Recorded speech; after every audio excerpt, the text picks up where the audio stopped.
Bonjour à vous, c'est Yannick et j'espère que vous allez bien. Nous sommes dimanche. Je vais donc vous partager aujourd'hui la pensée de sagesse de la semaine que viennent de me transmettre les cartes. Alors, les deux cartes qu'on a sont le 3 d'épée et le 7 de bâton. Donc, la première chose qui me paraît ressortir, c'est que on nous parle ici on nous montre une personne âgée qui a l'air de ne plus avoir une grande mobilité, qui semble un petit peu cloîtrée chez elle. Il y a beaucoup de noir sur la carte. C'est un petit peu comme si elle était terrée, on dirait presque qu'elle est en fauteuil roulant, donc avec une mobilité réduite, qui s'allume à la bougie, donc peut-être une certaine précarité, aussi une certaine pauvreté. Et là, on nous montre quelqu'un qui semble pénétrer une grotte, comme s'il allait lui rendre visite en fait, comme si finalement il allait sortir de cette personne, de sa solitude pendant un temps, cette personne qui semble ruminer, qui semble tourner sur elle-même, voilà un petit peu cette spirale qu'on a ici, qui semble un petit peu ressasser des idées négatives. Donc il se trouve que c'est bien sûr la semaine de Noël, donc pour moi le message ici principal ce serait penser aux anciens, penser aux personnes âgées qui avec les temps qui courent sont beaucoup plus seuls déjà qu'ils ne l'étaient auparavant.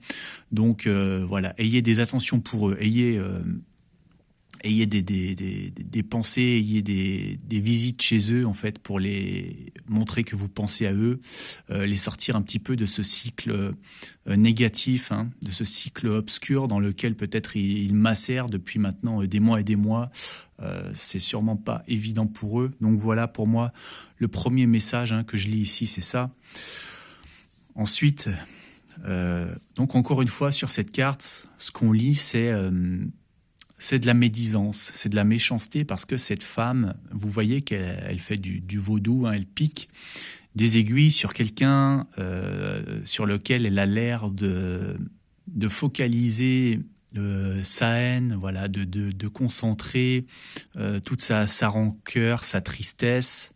Voilà, donc il y a vraiment une idée de négativisme et de méchanceté qui nous rend faibles, qui nous rend impuissants aussi, ou peut-être du fait de notre impotence, en tout cas qui nous laisse dans le noir. Il y a peu de lumière, donc ça n'a pas l'air de nous grandir. Et là, je dirais que le message, c'est aussi de sortir de ça, de s'enlever ce gros fardeau finalement qu'on se met nous-mêmes. Là, on a quelqu'un qui est plus fort, qui est plus capable, qui est capable de soulever ce poids et de l'ôter, ce poids qui nous enferme, c'est cette petitesse finalement. Donc cette semaine, essayez de passer outre cette rumination, de sortir de ce cercle de haine qui en devient une obsession. Voilà, c'est le temps de Noël, donc essayez de trouver la force justement dans cette semaine particulière pour rentrer dans une phase plus constructive, une phase d'ouverture. Ouverture, c'est aller vers la lumière aussi. Voilà, le message que je pourrais extraire cette semaine de mes cartes. Et bien sur ce, passez un très joyeux Noël. Faites le plein d'amour. Merci à tous et on se retrouve très bientôt.